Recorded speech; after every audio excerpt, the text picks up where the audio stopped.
The automatic recount in Tucson's Ward 3 City Council Democratic primary will move forward. Incumbent Dahl leads his challenger Sadie Shaw by just 19 votes. And Shaw went to court today to try to get the election results thrown out. But as News 4 Tucson's political specialist Eric Fink reports, a judge didn't buy it. After nearly 2.5 hours of arguments and testimony, a judge ultimately tossed out Sadie Shaw's legal challenge to call for a new election in Ward 3's Tucson City Council Democratic primary. The judge agreed there were some mistakes made when election officials sent out ballots, but he ultimately said no one here was disenfranchised.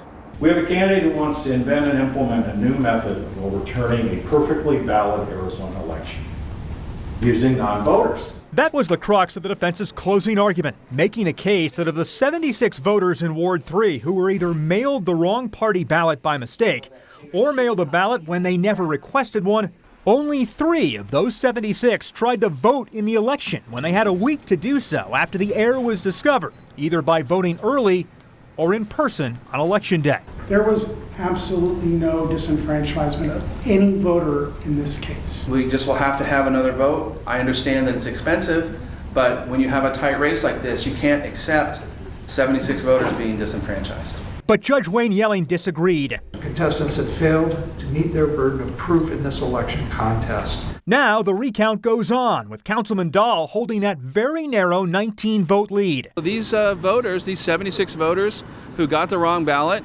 the court heard their claims. And so I think, it's a loss in the sense that it's not the relief we sought, but I think it's a good day when the voters have their voice heard. We spoke with Sadie Shaw as she left the courthouse. Am I surprised? I'm not surprised, but I think it could have gone either way.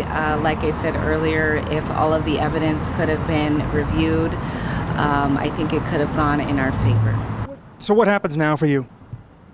Well, the recount will begin unless we file an appeal.